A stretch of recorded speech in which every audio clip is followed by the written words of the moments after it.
शांति अपने मन में मनोज से माफी मांगती हुई उठती है और फिर खड़ी होती हुई सामने पड़े मटके के पास जाती है और उसे उठाती है और सामने कच्ची मिट्टी की दीवार पर फेंक कर मारती है, जिसके कारण मटके के साथ साथ दीवार भी थोड़ी सी ज्यादा टूट जाती है।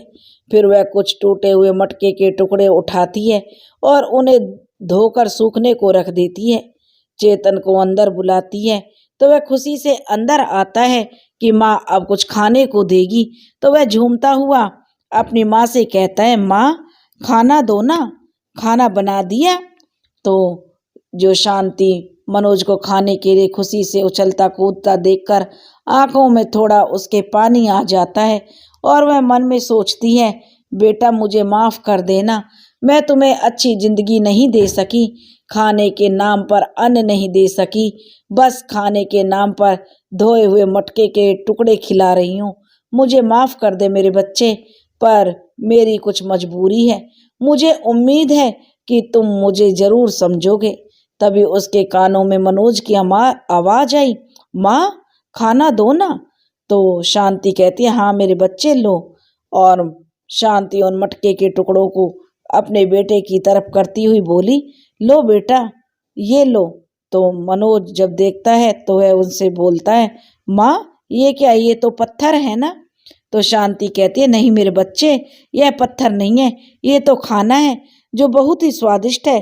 तुमने कल से कुछ नहीं खाया ना, तो इसलिए सोचा कि तुम्हें कुछ अच्छा बना कर दे दूं।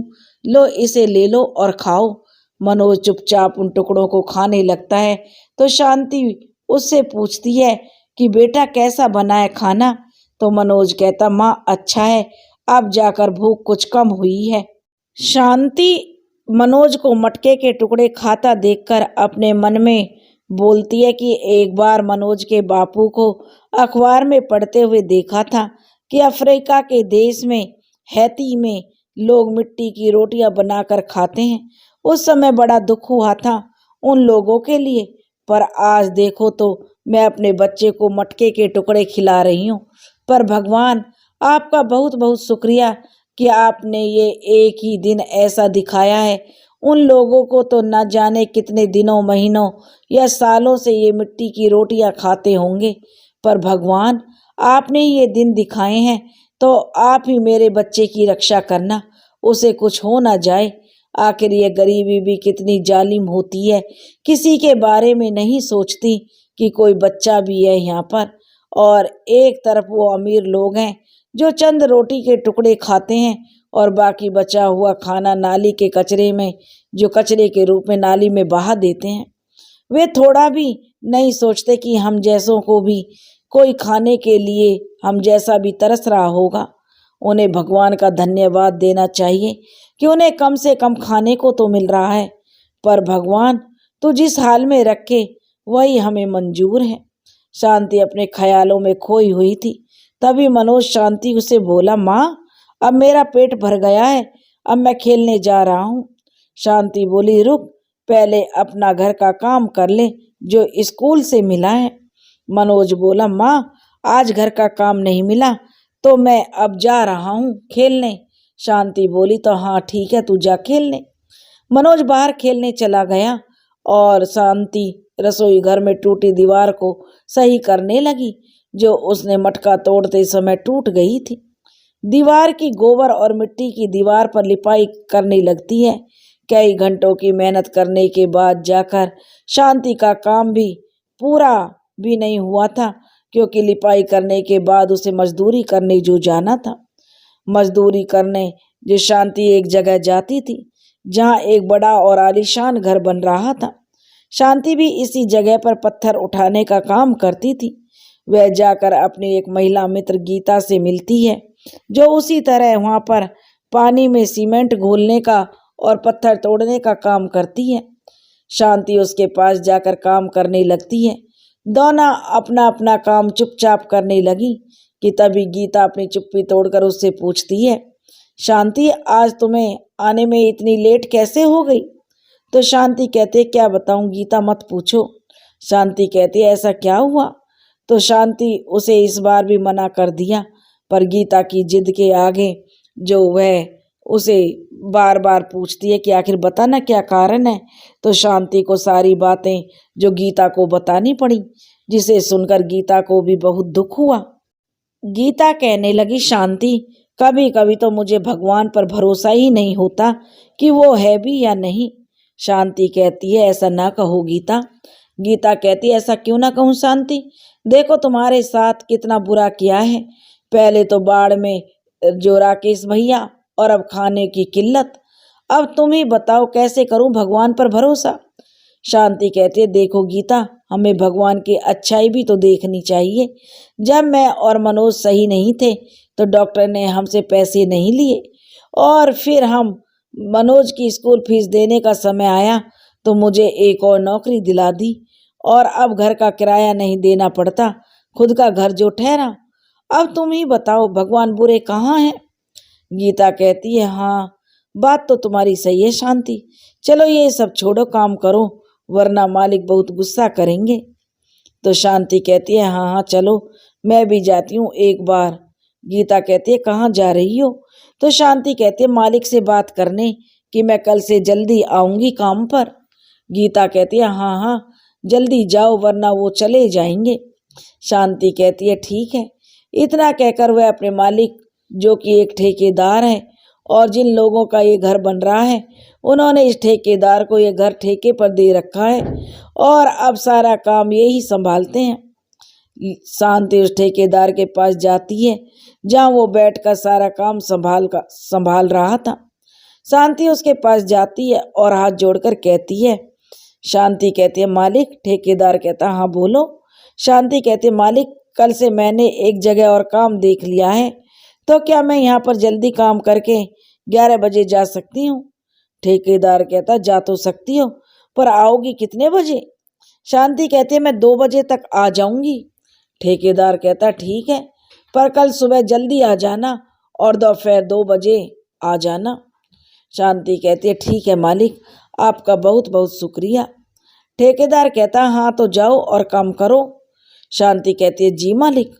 और शांति खुशी से अपना काम करने दोबारा चली जाती है, और ठेकेदार अपना काम करने लगता है। शांति को खुश देखकर गीता उससे पूछती है, गीता पूछती है, क्या हुआ शांति, क्या कहा मालिक ने। तो शांति कहती है, उन्होंने कहा है अब मैं जा सकती हूँ। गीता कहने लगी, ये तो बहुत अच्छी बात है। शांति कहती है, हाँ। एक बार फिर शांति और गीता जो आपस में काम करने लग जाती हैं। करीब आधे घंटे बाद किसी के जोर से चिल्लाने की आवाज आती है। गीता पीछे मुड़कर देखती है तो वो देखती है कि शांति की आंखों से आंसू लगातार नदी की तरह बहने लग रहे थे। गीता जल्दी से शांति की तरफ भागती है और उसके आंसुओं को पोंछते हुए कहती है, क्या हुआ शांति, तुम क्यों रो रही हो। शांति अपने एक हाथ का अंगूठा दिखाती है, जिसे देखते गीता के मुंह से भी एक दर्द भरी आह निकल जाती है। गीता उसके अंगूठे के नाखून की तरफ वाली जगह जहाँ से खून निकल रहा था उसे साफ करती है और उससे पूछती है, शांति ये कैसे हुआ, अभी कुछ देर पहले तो सब ठीक था। शांति कहती है, वो क्या है ना गीता बहन, जब मेरे ऊपर वाले भैया को पत्थर दे रही थी तभी उसके पास जो ट्रॉली थी जिसे उन्होंने एक रस्सी से बांधा हुआ था वो टूट गई और बड़ा सा पत्थर मेरे हाथ के अंगूठे पर गिर गया। गीता कहती है, अरे अरे कोई बात नहीं, मैं अभी किसी से कहकर ठंडा पानी मंगवाती हूँ। गीता भीड़ में खड़ी एक महिला को पानी लाने को बोलती है, जो शांति की चीख सुनकर वहां पर आ खड़ी हुई थी। भीड़ में सब कुछ चुपचाप सब देख रही थी। वह महिला जल्दी से जाकर थोड़ा मटके का ठंडा पानी लाती है और गीता को दे देती है। गीता जल्दी से शांति का हाथ धुलवाती है और खासकर अंगूठा धुलवाती है। फिर वह जल्दी से अपनी साड़ी के पल्लों का थोड़ा सा टुकड़ा फाड़कर शांति के अंगूठे पर बांध देती है। पल्लू नुमा पट्टी उसके अंगूठे पर बंधते ही शांति जल्दी से अपने काम पर जाने को हुई तो गीता उसे रोक कर कहती है, शांति ये तुम कहाँ जा रही हो। शांति कहती है, काम करने। गीता कहती है, पर शांति तुम्हारा अंगूठा भी ठीक नहीं है। शांति कहती है, तो क्या हुआ गीता, रुपए कमाने हैं तो इतना सब तो करना पड़ेगा। गीता कहती है, नहीं शांति तुम आराम करो, कहीं ऐसा ना हो कि तुम्हारे अंगूठे पर ज़्यादा चोट लग जाए और यह जख्मी भी हो जाएगा ज़्यादा। तुम्हें मनोज का भी ख्याल रखना है। शांति कहती है, कोई बात नहीं गीता, तुम मेरी ज़्यादा चिंता मत करो। गीता थोड़ी सख्ती से बोली, शांति मैंने कहा ना, नहीं तो नहीं। शांति कहती है, ठीक है तो मैं काम नहीं करती। गीता कहती है शांति की बात सुनकर मुस्कुराते हुए, ये हुई ना बात। तो शांति कहती है, वैसे आज तारीख क्या है? गीता कहती है, आज तो 30 तारीख है। तो शांति कहती है, मतलब महीने का आखिरी दिन। तो गीता कहती है, हाँ। शांति कहती है, मतलब आज से हमें तनख्वाह मिलेगी? तो गीता कहती है, अरे हाँ, मैं तो भूल ही गई। शांति कहती है, कोई बात नहीं, मैं हूं ना तुझे याद दिलाने के लिए। गीता कहती है, हाँ वो तो है, कोई बात नहीं, चल जल्दी से चल, अपनी तनख्वाह ले लेते हैं। शांति कहती है, हाँ हाँ जल्दी चल। गीता कहती है, ठीक है। अब गीता और शांति दोनों ही जल्दी से चलकर ठेकेदार के पास आती हैं और उससे बोलती हैं। तो मालिक, ठेकेदार कहता है, हाँ। तो शांति कहती है, मालिक वो आज तनख्वाह मिलने का दिन है। ठेकेदार कुछ नहीं बोलता तो शांति वापस ठेकेदार को फिर बोलती है, मालिक। तो मालिक कहता है, हाँ बोलो। तो शांति कहती है, मालिक आज तनख्वाह देनी है। ठेकेदार कहता, आज कोई तनख्वाह नहीं मिलेगी। गीता कहती है, क्यों मालिक? ठेकेदार कहता, रुपए नहीं है।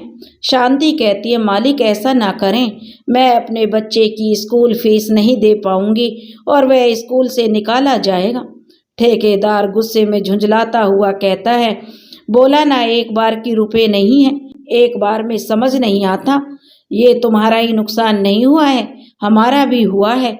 अब जाओ यहाँ से, मेरा दिमाग मत खाओ। गीता कहती है, पर मालिक।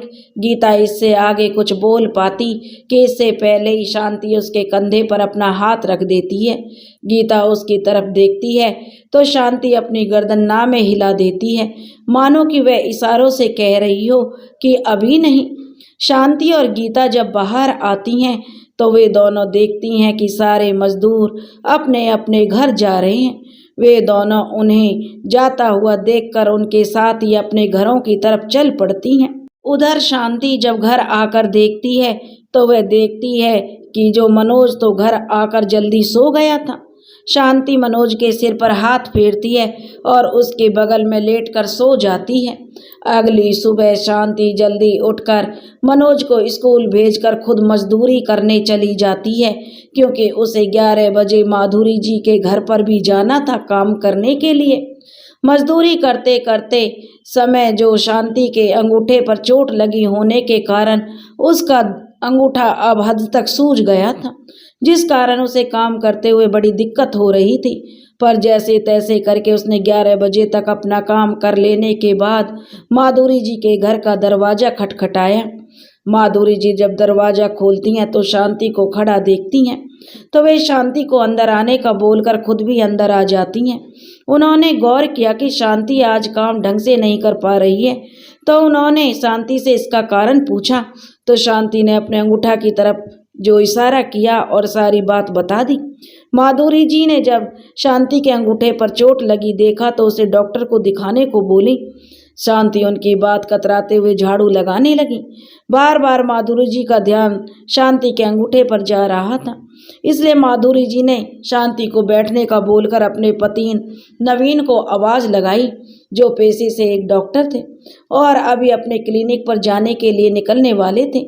माधुरी जी उन्हें शांति का अंगूठा दिखाने को बोलती है तो वे उसका अंगूठा पकड़कर हिला देते हैं, जिस कारण शांति के मुंह से एक दर्द भरी करहा निकल जाती है। नवीन जी जब शांति का अंगूठा हर तरह से देखते हैं तो वो पाते हैं कि उसके अंगूठे की हड्डी थोड़ी सी टूटी हुई है। वे तत्काल ही शांति से अंगूठे पर प्लास्टर लगा देते हैं और उस अंगूठे से ज़्यादा काम ना करने की सलाह देते हैं और अपने क्लिनिक चले जाते हैं।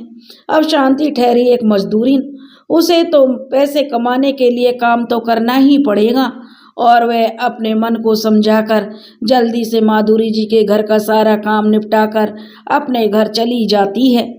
घर जाते वक्त शांति थोड़ा सा आटा और कुछ खाने का जरूरी सामान ले जाती है जो माधुरी जी के द्वारा दिया गया था। घर आकर वह जल्दी से रोटियां बनाती है और बेटे मनोज के आने का इंतजार करने लगती है। करीब आधे घंटे बाद मनोज मैले कपड़ों में और बिखरे हुए बालों में रोता हुआ घर आता है तो शांति मनोज को रोता देखकर उसके पास चली जाती है और उसका सिर पुचकार कर उसे रोने का कारण पूछती है। तो शांति कहती है, बेटा क्या हुआ? मनोज तुम क्यों रो रहे हो? मनोज सिसकियां लेते हुए कहता, माँ वो राजू और बिट्टू ने मुझे बहुत मारा है। शांति परेशान होते हुए कहती है, क्यों मारा उन्होंने बेटा तुम्हें? तो जो मनोज कहता, अभी जब मैं विद्यालय से घर लौट रहा था ना माँ, तो राजू और बिट्टू मुझे अपनी नई साइकिल दिखाने लगे। जब मैंने उन्हें एक बार उनकी साइकिल पर बैठने को पूछा तब वे दोनों मुझ पर हंसने लगे कि कहने लगे, तुम बहुत गरीब हो, हम तुम्हें बैठने को क्या हाथ भी नहीं लगाने देंगे, क्योंकि अगर तुमने इसे हाथ लगाया तो मेरी साइकिल गंदी हो जाएगी, बिल्कुल तुम्हारी तरह। और इतना कहकर मनोज कहने लगा, वो दोनों एक दूसरे को जो ताली भी मारते हैं, फिर मुझे उन पर गुस्सा आने लगा और भी कुछ ना कुछ बोलकर मुझे चिढ़ाने लगे।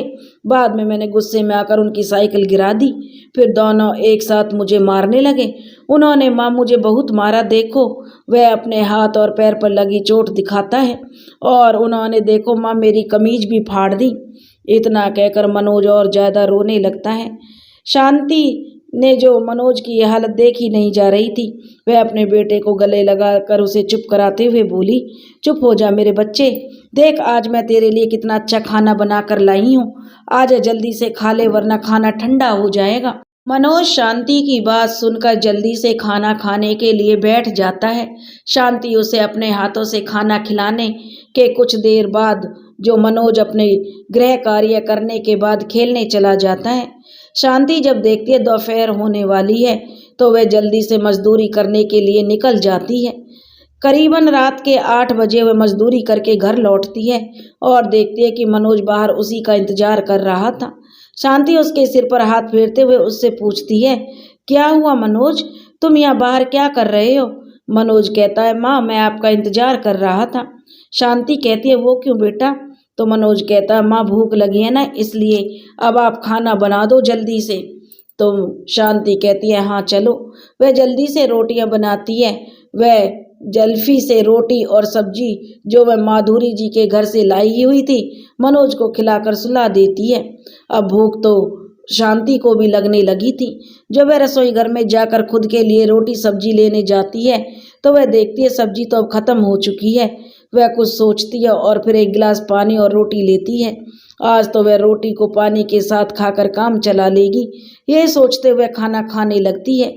जब वह सोने को हुई तो उसे याद आया कि मनोज की शर्ट तो फट गई है।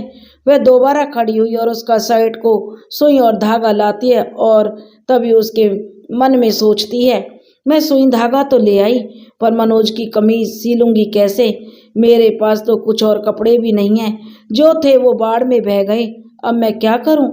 और एक काम हो सकता है, वह सोचने लगी, मैं अपनी साड़ी के पेटीकोट का सबसे नीचे का हिस्सा फाड़कर उसकी कमीज पर लगाकर सील देती हूँ। हाँ यही सही उपाय है। और शांति अपनी साड़ी के पेटीकोट का सबसे नीचे वाला हिस्सा फाड़कर मनोज की शर्ट पर सील देती है, जिसके कारण कमीज थोड़ी रंग बिरंगी दिखाई देने लगती है। एक बार के लिए ये ठीक है, वह मन में सोचने लगती है और फिर सोने चली जाती है। शांति सुबह उठकर अपनी दिनचर्या शुरू करती है और मनोज को उठाती है। मनोज नहाकर जब अपनी शर्ट पहनता है तो वह देखता है कि यह तो बहुत ही रंग बिरंगी हो चुकी है। मनोज अपनी माँ को आवाज़ लगाता है, माँ, ओ माँ। शांति रसोई घर से निकलकर जल्दी से मनोज के पास आती है और पूछती है, हाँ बेटा मनोज क्या हुआ, तुम क्यों बुला रहे हो? तो मनोज गुस्से में अपनी माँ को अपनी शर्ट की तरफ इशारा करके पूछता है, माँ ये सब क्या है? यह क्या, मैं यह रंग बिरंगी कमीज पहनकर विद्यालय जाऊंगा तो सब मुझ पर हंसेंगे कि मैंने ये क्या पहना है। शांति कहती है, बेटा अभी कुछ दिन के लिए पहन लो, जब रुपए होंगे तो मैं एक नया कमीज दिलवा दूंगी। मनोज कहता, माँ ये आखिरी बार है, मैं शर्ट पहनकर विद्यालय चला जाऊंगा। तो शांति कहती है, ठीक है बेटा। और मनोज अपना बस्ता लिए बाहर जाते हुए जो कहता, माँ मैं जा रहा हूँ। शांति कहती है, अरे सुनो तो, इससे आगे वह कुछ नहीं बोल पाती क्योंकि मनोज जा चुका होता है। वह भी जल्दी जल्दी अपना सारा काम निपटाकर मजदूरी करने चली जाती है। आज उसके अंगूठे में दर्द पहले से कम था, जिस कारण वह आराम से काम कर सकती थी। 11 बजे तक वह मजदूरी करके माधुरी जी के यहाँ चली जाती है। शांति जल्दी से माधुरी जी के घर पर जाकर उनका काम निपटाने लगती है। माधुरी जी बीच बीच में उससे बातें भी कर रही थी। जब माधुरी जी का ध्यान उसके अंगूठे पर गया तो माधुरी जी उससे पूछती हैं, शांति? तो शांति कहती है, जी मैम साहब। तो माधुरी जी पूछती हैं, अब तुम्हारा अंगूठा कैसा है? तो शांति पोछा लगाते हुए बोली, दर्द तो है पर पहले से कम है मैम साहब। माधुरी जी कहती हैं, कल तो कोई काम वाम नहीं किया ना? तो शांति कहती है, मैम साहब वो तो करना ही पड़ेगा अगर पैसे कमाने हैं तो। माधुरी जी कहती हैं, हाँ वो तो ठीक है, अब मैं तुम्हें डिस्टर्ब नहीं करूँगी, तुम अपना काम कर लो। तो शांति कहती है, जी मैम साहब। और करीब 2 घंटे बाद शांति सारे काम करके जाने के लिए होती है। तभी माधुरी जी अपने हाथ में से एक टिफिन लेकर उसकी तरफ आती और उसे थमाते हुए बोली, शांति ये कुछ सब्जी तुम्हारे काम आएंगी, खा लेना। शांति कहती है, जी मैम साहब आपका बहुत बहुत शुक्रिया। शांति टिफिन लेकर अपने घर चली आती है और रोटियां बनाने लगती है। कुछ देर बाद मनोज भी घर आ जाता है। आज उसका मुंह कुछ उतरा हुआ था। जब शांति उससे पूछती है तो वह बोला, माँ सारे बच्चे आज मुझ पर हंस रहे थे। शांति कहती है उसकी हालत समझते हुए, कोई बात नहीं बेटा, आज मुझे मेरी तनख्वाह मिल जाएगी तो मैं तुम्हें नई कमीज खरीद कर दे दूंगी। तो मनोज कहता है, ठीक है माँ, आप पक्का मुझे नई कमीज दिला दोगी ना? तो शांति कहती है, हाँ बेटा पक्का दिला दूंगी। मनोज और शांति दोनों अपना अपना खाना खाकर अपने अपने काम करने चले जाते हैं और मनोज भी अपना गृह कार्य खत्म करके खेलने चला जाता है। शांति भी मजदूरी करने जाती है। आज उसे तनख्वाह मिलने का दिन था और ऐसा हुआ भी। ठेकेदार ने उन सभी मजदूरों को उनके रुपए दिए और सारे अपने अपने घर चले जाते हैं। शांति घर आते ही सबसे पहले मनोज को अपने साथ ले जाकर एक कमीज की दुकान पर ले जाती है और उसे एक नई कमीज दिलवाती है। घर आकर वे दोनों खाना खाते हैं और सो जाते हैं। अगली सुबह शांति मनोज को कुछ बचे कुचे रुपए देती है और कहती है, बेटा मनोज ये कुछ रुपए हैं, तुम्हारे कक्षा के अध्यापक को दे देना, इसे संभाल कर रखना, ये तुम्हारी स्कूल फीस है। तो मनोज कहता है, हाँ माँ ठीक है। और धीरे धीरे 10 साल का समय बीत जाता है और 10 साल बाद शांति और मनोज की जिंदगी यूं ही चलती रहती है। कुछ महीनों सालों में बदल गए। वे मनोज तो महज 10 साल का था जब उसने अपने पिता को खोया था। आज मनोज 20 साल का हो गया। शांति भी अब अस्थमा की मरीज बन चुकी है। अब उसे सांस लेने में बड़ी दिक्कत होने लगी है। कई बार सांस अटक जाता है तो बहुत ही मुश्किल से सही हो पाता है। आज सुबह से मनोज शांति के पीछे पड़ा हुआ था। वह उसे सख्ती से समझाते हुए कह रहा था, माँ आप समझती क्यों नहीं हो, मुझे नौकरी के लिए शहर जाना होगा।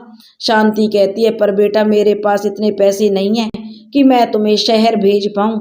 तो मनोज कहता, आप जो कुछ भी समझो, पर मैं शहर जाऊँगा माँ और वहीं पर रहूँगा। शांति कहती है, मनोज सुनो तो। मनोज बहुत गुस्से में घर से बाहर चला जाता है। शांति बस उसे रोकती रह जाती है और जाते हुए देखती रहती है। वह थोड़ी देर बाद शांति काम करके अपने मन में सोचती है, मनोज यूं ही शहर जाने की बात कर रहा है, कम से कम आज वह मेरी आंखों के सामने तो है। कल को अगर वो शहर चला जाएगा तो मेरी आंखों से ओझल हो जाएगा। वो तो है, ऐसा ही कोई बुखार हो जाएगा तो अपना ख्याल भी नहीं रखेगा। अगर वो शहर जाता है तो क्या पता उसे खूब पैसे मिल जाएं और उन पैसों से वह मेरे अस्थमा का इलाज भी करवा दे, मगर शहर जाने के लिए तो उसे रुपए चाहिए। शांति अपने हाथ में पहने उन कंगन को देखती हुई बोली, एक काम करती हूँ, मैं मनोज के बापू के दिए हुए वे सोने के कंगन मनोज को बेचने के लिए दे देती हूँ। फिर वह अपने गले से हाथ लगाती है तो एक पतली सी सोने की चैन हाथ में आती है। यह सोने की चैन शांति को उसकी सास ने दी थी और कहा था, मुश्किल के वक्त इसे तुम बेच सकती हो, आज से कई गुना ज़्यादा दाम तुम्हें भविष्य में मिलेंगे। और हाँ, जो शांति कहती है यही करती, उन्हें बेच देती हूँ। और अपने बच्चे की खुशी से ज़्यादा सबसे बड़ी चीज़ क्या हो सकती है। शांति अपनी चैन और हाथ के कंगन निकालकर एक जगह संभाल कर रख देती है। तभी वहाँ पर चंदा आ जाती है। चंदा उसका परेशानी से भरा चेहरा देखती है तो पूछती है, शांति क्या हुआ? तुम इतनी परेशान क्यों नजर आ रही हो? शांति चंदा की बात सुनती है तो उसे सारी बात बता देती है। चंदा शांति की परेशानी को समझते हुए उससे कहती है, देख शांति, मनोज अब एक समझदार लड़का है, वो सब कुछ सही कर लेगा, तुम उसकी चिंता मत करो। चंदा शांति को समझाती और बात बदलते हुए कहती है, अब मुझे चाय नहीं पिलाओगी शांति, और ज़्यादा चिंता मत करो। और जो शांति खुशी से कहती है, हाँ हाँ क्यों नहीं। और उधर मनोज नदी के किनारे बैठा हुआ सोच रहा था, रुपए इकट्ठे करे तो कैसे करे। अगर उसे शहर जाना है तो उसके साथ के सारे बच्चे आज शहर में नौकरी कर रहे हैं, तो कुछ खेत में अपने पिताजी का काम संभालते हैं। मनोज भी शहर जाना चाहता है। वह यह सोचते हुए उठ जाता है कि एक बार और माँ को मना लिया जाए। मनोज घर पहुंचकर जो शांति को आवाज़ लगाता है तो शांति रसोई घर से निकल कर आती है। शांति मनोज को शहर जाने की बात सुनकर कहती है, बीच में ही बोल पड़ती है कि बेटा शहर जाने की बात है ना तो जा, चले जा। मनोज खुशी से अपनी माँ को गले लगाते हुए बोला, माँ आपको क्या पता कि मैं शहर जाने की बात करने वाला था, पर माँ पैसे का क्या। तो शांति मनोज की बात सुनकर एक पोटली में बंधे अपने गहने लेकर आती है और अपने बेटे को थमा देती है। मनोज उस पोटली को बड़ी असमंजस से देखता है तो शांति उससे कहती है, बेटा ये गहनों की पोटली है, इसमें सोने के कंगन और एक सोने की चैन है। इन गहनों को बेचकर तुम पैसे ले सकते हो और शहर जा सकते हो। मनोज अपनी माँ की बात सुनता है तो वह उसे एक बार फिर गले से लगा लेता है और शांति भी अपने बेटे की पीठ सहला देती है। शांति कहती है, जाओ बेटा सुनार के पास और इन गहनों को बेच आओ। तो मनोज कहता है, ठीक है माँ। इतना बोलकर मनोज सुनार के पास जाने के लिए निकल पड़ता है और शांति अपना काम करने लगती है।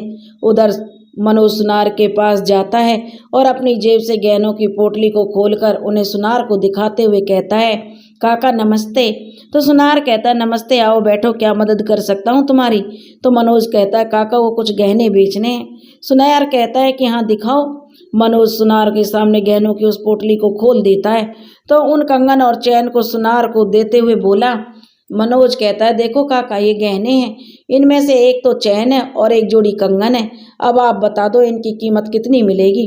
सुनार मनोज के द्वारा दिए गए कंगन और चैन को बड़ी बारीकी से देखते हुए कहता है, बेटा ये कंगन और चैन तो बहुत पुराने हैं, सोना भी बहुत ठोस है, तो इस कंगन के मैं तुम्हें 90,000 और इस चैन का 12,000 दे दूंगा और इतने ही इसके पैसे मिलेंगे। तो मनोज कहता, काका कुल मूल्य कितना होगा। तो सुनार अपना कैलकुलेट खोलता है और दोनों के मूल्य को जोड़कर कहता है, बेटा कुल मूल्य 1,02,000 रुपये होगा। अब मनोज ने उनकी इतनी बड़ी रकम सुनी तो एक बार के लिए तो उसका मुंह खुला का खुला रह गया। तो वह कुछ सोचते हुए बोला, काका आज पैसे मिल जाएंगे क्या। सुनार कहता है, हाँ हाँ क्यों नहीं। सुनार अपनी टेबल की दराज में से एक दराज खोलता है और रुपए निकालकर मनोज को देता है। मनोज उन रुपयों को उसी पोटली में डाल लेता है और अपनी जेब में रख लेता है। फिर वह खड़ा होता हुआ सुनार के सामने हाथ जोड़कर बोलता है, आपका बहुत बहुत शुक्रिया काका। सुनार मनोज को खड़ा देखकर खुद भी खड़ा होता और उसके सामने हाथ जोड़कर कहता है, सुनार, अरे अरे इसमें शुक्रिया की क्या बात, ये तो हमारा काम है। इतना सुनने के बाद मनोज कहता है, अब इजाज़त दीजिए काका जाने की। सुनार कहता है, जी, और पैसे लेने के बाद मनोज अपने घर के लिए निकल जाता है। रास्ते भर उसके चेहरे पर से मुस्कुराहट हट नहीं पा रही थी। घर जाकर मनोज अपनी माँ को आवाज़ लगाता और बोलता है, माँ, ओ माँ कहाँ हो तुम। तो शांति जो अपनी फटी हुई साड़ी सील रही थी, मनोज की आवाज़ सुनकर उसकी बात का जवाब देते हुए उसके पास आई। बोली, यहाँ हूँ बेटा, बोल क्या हुआ। तो मनोज कहता, माँ ये देखो। वह अपनी जेब से उन पैसों की पोटली को निकालते हुए खोलता है और शांति को पैसे दिखाता है। इतने पैसों को देखकर शांति कहती है, बेटा कितने हैं ये। तो मनोज अपने आसपास देखता है और फिर धीरे से बोलता है, माँ पूरे 1,02,000 हैं। शांति कहती है, अरे इतनी रकम। तो मनोज कहता है, हाँ माँ। शांति थोड़ा उदास होते हुए बोली, अब तू शहर चला जाएगा ना अपनी माँ को छोड़कर। तो मनोज कहता, माँ एक ना एक दिन तो जाना ही है, मैं क्या सोच रहा हूँ कल ही चले जाऊँ। शांति कहती है कल ही इतनी जल्दी? तो मनोज कहता हाँ माँ जल्दी जाऊँगा तो एक किराए का घर मिल जाएगा और कोई नौकरी भी देखनी है तो मुझे जल्दी जाना होगा। शांति कहती है ठीक है मैं तुझे चिट्ठियाँ लिखती रहूँगी। मनोज कहता हाँ माँ आप लिख लेना, अभी तो आप मुझे खाना खिला दो। शांति अपनी आँख का किनारा साफ करती है जो थोड़ा आंसुओं में भर गया था। वह मनोज का गाल प्यार से छूते हुए बोली हाँ हाँ तू हाथ मुँह धो ले बेटा, मैं तब तक खाना लगाती हूँ। मनोज कहता है ठीक है माँ, और मनोज हाथ मुंह धोने चला जाता है और शांति रसोई घर में खाना लगाने चली जाती है। जब वह अंदर आता है तो देखता है शांति खाना लगा चुकी थी। मनोज शांति के पास आकर बैठ जाता है। शांति उसे खाना परोसने लगी और मनोज खाने लगा। मनोज के खाना खाने के बाद शांति भी खाना खाती और खाने के बाद मनोज को बोलती है बेटा कल तुम जा रहे हो तो अपना सामान जमा लो, नहीं तो कल जमा नहीं पाएगा। तो मनोज कहता है ठीक है माँ, और मनोज और शांति दोनों सामान जमाने लगते हैं। मनोज उन रुपयों को थोड़ा संभाल कर रख देता है। सामान जमाते हुए उसे रात हो जाती है। शांति मनोज के लिए अपने हाथ से बनाए लड्डू लाती है और उसे थमाते हुए बोली ये ले बेटा, इन लड्डुओं को खा लेना जब भी मेरी याद आए और भूख लगे। मनोज कहता हाँ माँ। मनोज उन लड्डुओं का डिब्बा अपने थैले में रख लेता है। रात होने के कारण दोनों सो जाते हैं। अगली सुबह मनोज जल्दी उठकर तैयार हो जाता है। आखिर आज उसे शहर के लिए जो निकलना था वह जल्दी जल्दी तैयार होने लगता है। शांति मनोज की एक पुरानी शर्ट को अपने हाथ से लेकर देख रही थी। आज उसका मन बड़ा उदास था। आखिर मनोज के जाने के बाद वह अकेली हो जाएगी। अभी तो वह खुद का और मनोज का काम करके दिन निकल काटती रहती है। अब मनोज चला जाएगा तो क्या करेगी, कैसे रहेगी उसके बिना? उसके जाने के बाद उसे माँ माँ कहकर कौन पुकारेगा? यह सब सोचते हुए उसकी शांति की आंखें भर आती हैं। आज वह अपने पति की मृत्यु के बाद सबसे ज़्यादा दुखी है। उसकी आंखें रह रहकर भर आती हैं। मनोज जल्दी जल्दी तैयार होता है और शांति को आवाज़ लगाता है माँ, ओ माँ। शांति की आवाज़ ना पाकर वह एक बार फिर उसका नाम पुकारता है माँ, ओ माँ।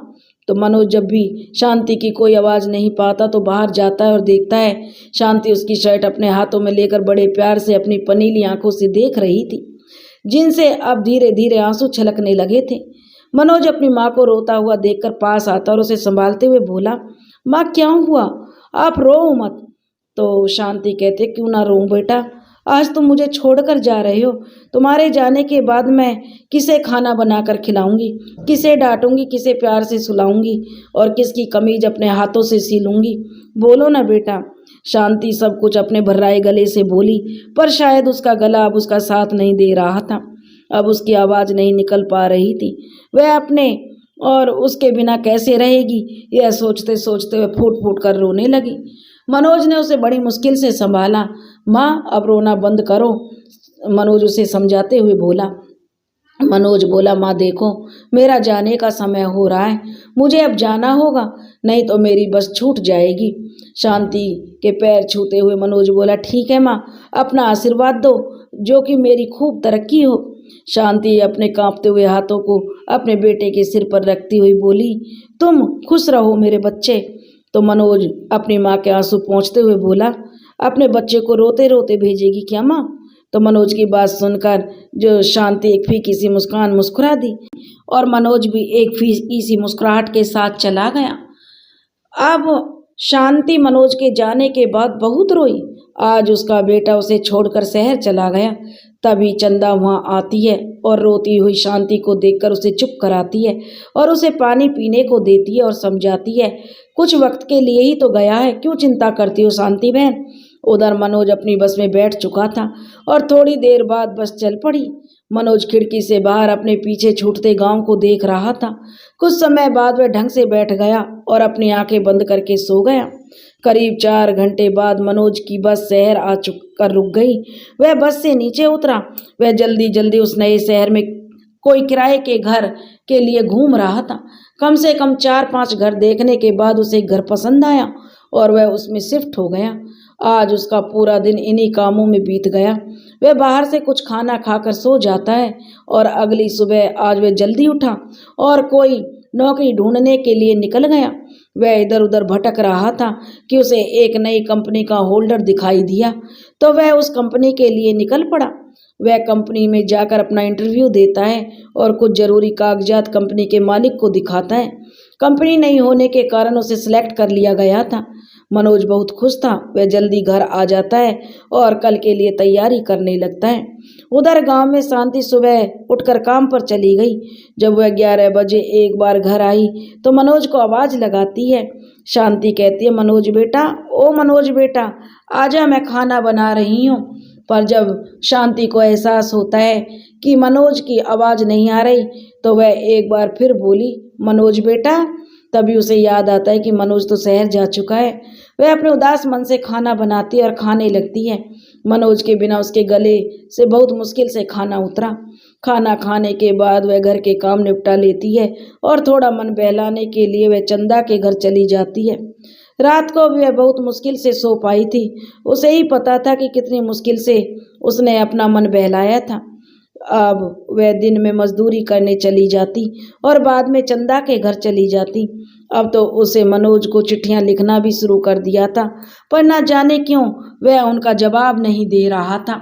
शहर में मनोज को अब कंपनी ज्वाइन करे 1 महीना हो चुका था। उसे महीने के 30,000 रुपये मिलते हैं और आज उसकी पहली तनख्वाह मिली थी। उसे अपनी माँ द्वारा लिखी गई चिट्ठियां मिलती हैं, पर वह काम ज़्यादा होने के कारण उनका जवाब नहीं दे पा रहा था। ऐसे ही कई दिन और बीत गए और एक दिन उसने सोचा कि माँ को चिट्ठी लिखी जाए। वह समय निकालकर अपनी माँ को चिट्ठी लिखता है।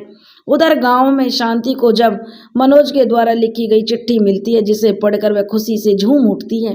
चिट्ठी में लिखा था, प्रिय माँ, मुझे पता है मैंने आपकी चिट्ठी लिखने में बहुत समय लगा दिया, पर कर भी क्या सकता था, काम बहुत ज़्यादा था। आज मुझे मेरी पहली तनख्वाह मिली है। अब कंपनी में दिवाली की 6 दिन की छुट्टियां लगी हैं। मैं सोच रहा हूँ कि आपके पास आऊँ, तो मैं कल आपके पास आ रहा हूँ, वो भी अपने साथ एक सरप्राइज ला रहा हूँ, आपका बेटा मनोज। शांति अपनी खुशी बांटने के लिए यह बात चंदा को बताती है, तो वह भी शांति के लिए बहुत खुश होती है। अगले दिन आज शांति बहुत खुश थी।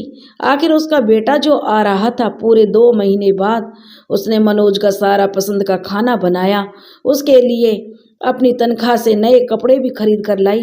अब इंतजार था तो बस मनोज के आने का। करीब 1 घंटे बाद मनोज घर आया। शांति जब मनोज को देखती है तो बहुत खुश होती है। वह मनोज को बोलती है, बेटा। तो मनोज कहता, माँ। जब मनोज को बोलती है तो मनोज थोड़ा साइड हो जाता है और उसके पीछे एक लड़की निकलती है। शांति उस लड़की को देखकर कुछ समझ नहीं पाई और उसे खड़ी खड़ी सवालिया नज़रों से देखती है। लड़की को खड़ा खड़ा देख मनोज बोलता है, माँ, यह चित्रा है, जाओ चित्रा अपनी सास के पैर छू। मनोज के मुंह से शांति ने जब अपने लिए सास शब्द सुना तो वह हक्की बक्की रह गई। मनोज ने कहा, माँ, चित्रा आपके पैर छू रही है। तो शांति तो बस मूर्ति की तरह खड़ी रही, चित्रा को देख रही थी। मनोज बोला, माँ, ये मेरी पत्नी है, आपकी बहू चित्रा है। हम दोनों कंपनी में मिले थे और हमें पता ही नहीं चला कब हमें प्यार हो गया। चित्रा के माँ बाप नहीं है तो वह अकेली रहती है। हम दोनों एक दूसरे से प्यार करते थे, इसलिए मैंने सोचा कि इससे शादी कर लूं। फिर उसने थोड़ी हिम्मत करके चित्रा को आशीर्वाद दिया और दोनों को अंदर आने को बोला। चित्रा और मनोज दोनों अंदर आ गए। चित्रा घर को देखकर मनोज से बोली, मनोज, तुम्हारा घर कितना छोटा है ये। तो मनोज बोला, हाँ, छोटा तो है। चित्रा बोली, पर क्या यहाँ पर एसी है? मनोज बोला, नहीं। चित्रा बोली, तो तुम यहाँ कैसे रहते हो? कितना घटिया जगह है ये, देखो तो दीवारें भी गोबर की हैं, यहाँ मैं नहीं रह सकती। तो शांति जब देखती है चित्रा तो उसके घर की बुराई कर रही है, तो शांति थोड़ी सख्त आवाज में बोली, चित्रा, अब तुम यहाँ की बहू हो तो इसकी आदत डाल लो, और रही बात मनोज की तो ये यहीं पर पला बढ़ा है।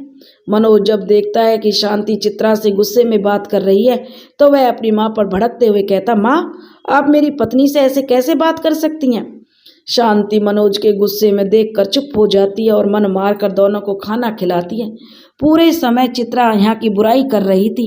रात को जब चित्रा सोने को हुई तो इसने शॉर्ट्स और एक टी शर्ट पहनी हुई थी, जिसे देखकर शांति को असहज महसूस हुआ और वह उससे बोली, चित्रा ये क्या पहना है, इतने छोटे कपड़े।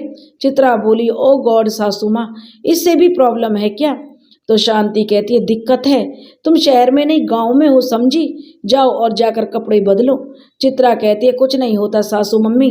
और जो शांति गुस्से में कहती है, चित्रा मैंने कहा ना कपड़े बदलो। चित्रा रोने का नाटक करते हुए मनोज के पास जाती है। मनोज जब चित्रा को रोता हुआ देखता तो पूछता है, क्या हुआ, क्यों रो रही हो? चित्रा बात को बढ़ा चढ़ा कर कहती है, तुम्हारी देहाती माँ ने मुझे इन कपड़ों को पहनने से मना किया और डांटा भी। बहुत अजीब है तुम्हारी माँ। मनोज कहता है, अच्छा चलो। मनोज और चित्रा दोनों शांति के पास आते हैं। मनोज गुस्से में कहता है, माँ ये क्या किया आपने? अपनी नई बहू को कोई यूं डांटता है? कोई तरीका भी नहीं है आपके पास? ऐसे कोई तरीका होता है किसी को भी ऐसे ही डांट दो? तो शांति कहती है, मनोज ये क्या तरीका अपनी माँ से ऐसे बोलने का? मनोज कहता है, हाँ वही तो, यह क्या तरीका अपनी बहू से ऐसे बोलने का? बोलो माँ, तुमने भी तो अपनी बहू से ऐसे बात की है। तो शांति कहती, मनोज पहले तुम अपनी पत्नी को कुछ संस्कार और बोलने का लिहाज सिखाओ, बाद में मेरे पास आना। चित्रा कहती है, देखो मनोज ये कैसे कह रही हैं। तो शांति कहते, तुम चुप रहो, आज ही आई हो। और मनोज कहता, माँ आप मेरी पत्नी से ऐसे नहीं बोल सकती। मनोज कहता, अरे तुम और तुम्हारी पत्नी रहो, मैं तो सोने जा रही हूँ। इतना कहकर जो शांति गुस्से में चली जाती है। मनोज चित्रा को लेकर कमरे में जाता है। आज शांति बरामदे में सोई थी क्योंकि वे दोनों कमरे में थे। अगली सुबह शांति उठकर नहा धोकर खाना बनाने लगी। चित्रा जब उठी तो शांति को खाना बनाते हुए देखकर मुंह बनाती हुई बोली, क्या यहाँ पर नहाने का बाथरूम है? शांति बोली, हाँ बाहर है बाथरूम। चित्रा बोली, अच्छा। और चित्रा नहाने चली जाती है। शांति अभी रोटी बना रही थी, तब तक मनोज भी जाग चुका था और लैपटॉप पर अपनी कंपनी का काम कर रहा था। चित्रा जब नहाकर बाहर आई तो आज भी वह शर्ट्स और टी शर्ट पहनकर आई। शांति ने जब ये देखा तो उसे टोकती हुई बोली, चित्रा मेरे घर में तुम ये नहीं पहनोगी? चित्रा कहती है, मैं पहनूंगी। शांति कहती है, ये मेरा घर है और यहाँ मेरे नियम चलेंगे। चित्रा कहती है, देखती हूँ यहाँ तो आज आप रहेंगी या मैं रहूंगी इस घर में। इतना कहते ही चित्रा शांति के हाथ से गर्म चिमटा लेकर अपने हाथ पर दाग लेती है, जिस कारण उसकी चीख निकल गई। चित्रा ने जल्दी से वो चिमटा शांति के हाथ में थमा दिया। सब इतनी जल्दी हो गया कि शांति को कुछ समझ नहीं आया। अब मनोज ने जब चित्रा की चीख सुनी तो जल्दी से बाहर आया और चित्रा से पूछा, क्या हुआ चित्रा? चित्रा बोली, जब मनोज की आवाज़ सुनी तो रोनी सूरत बनाकर घड़ियाली आंसू बहाते हुए, देखो मनोज तुम्हारी माँ ने मेरे साथ क्या किया, छोटे कपड़े पहनने पर चिमटे से जो दाग दिया है। चित्रा अपना हाथ दिखाती है जिस पर गर्म चिमटे की वजह से घाव हो गया था। शांति यह सब देखती है तो कहती है, मनोज यह मैंने नहीं किया, इसने खुद किया है। मनोज कहता, माँ आज आप चुप रहो, चिमटा भी आपके हाथ में है तो इसे भी आपने ही मारा होगा। शांति कहती है, पर चित्रा कहती है, आप चुप रहो, या तो आप रहो या मैं। मनोज या तो तुम इन्हें निकालो इस घर से या मुझे तलाक दे दो। मनोज चित्रा की धमकी सुनकर बोला, नहीं चित्रा तुम कहीं नहीं जाओगी तो माँ उन्हें भी उनके किए की सजा तो मिलेगी। आज की दिवाली ये रोड पर बैठे गरीबों के साथ ही मनाएंगी। मनोज ने इतना कहा और शांति का हाथ पकड़कर उसे बाहर ले जाने लगा। शांति उससे कहती है, मनोज तुम ऐसा नहीं कर सकते बेटा, मैं तुम्हारी माँ हूँ। मनोज कुछ नहीं सुनता। शांति ज्यों ज्यों बोल रही थी उसकी सांस उठती जा रही थी, उसे सांस लेने में बड़ी दिक्कत होने लगी। मनोज उसका हाथ पकड़कर बाहर निकाल रहा था कि तभी शांति ने एक जोर की सांस ली और बोली, हे भगवान बचाओ। शांति ने ज्यों ही ये बोला उसका शरीर ठंडा पड़ गया, उसका शरीर भारी हो चुका था, उसका शरीर जमीन पर गिर गया। घर में चीख पुकार सुनकर चंदा भी आ गई। जब शांति ने अपने आखिरी शब्द कहे थे तो चंदा शांति की देह के पास आई और उसकी सांस देखती है तो वह देखती है कि उसका शरीर अब ठंडा पड़ चुका है। चंदा गुस्से में मनोज को एक थप्पड़ मारती है। मनोज ने शांति के शव को देखा और अपना मुंह फेर लिया। आज वह पूरी तरह अनाथ हो गया। पर इस चीज़ का दुख उसके चेहरे पर बिल्कुल भी नज़र नहीं आ रहा था। दोस्तों, माँ बाप अपनी पूरी जिंदगी बच्चों पर लगा देते हैं और अंत में उनका हाल भी शांति की तरह ही होता है। माँ बाप ना जाने कितने कष्ट सहते हमारे बच्चों के लिए, जिनका ऋण बच्चे तो एक जन्म तो क्या 100 जन्म भी नहीं चुका सकते। एक माँ एक संतान को जन्म देने के लिए अपनी खूबसूरती खो देती है और जब वही बेटा एक खूबसूरत पत्नी के लिए अपनी माँ को छोड़ देता है तो बताओ ये कहाँ का न्याय है। अगर आप किसी की खुशी का कारण नहीं बन सकते तो कृपया आप किसी का दुख का कारण भी ना बने। याद रखें, समय बार बार घूम कर आता है। किसी दिन जो संतानें होती हैं माँ बाप का त्याग करती हैं, वो अपनी संतान उनकी भी होगी और वो भी किसी के माँ बाप बनेंगे। दोस्तों, अगर आपको यह कहानी पसंद आई हो तो प्लीज़ हमारे चैनल को सब्सक्राइब करें, वीडियो को लाइक करें और शेयर करें। राधे राधे।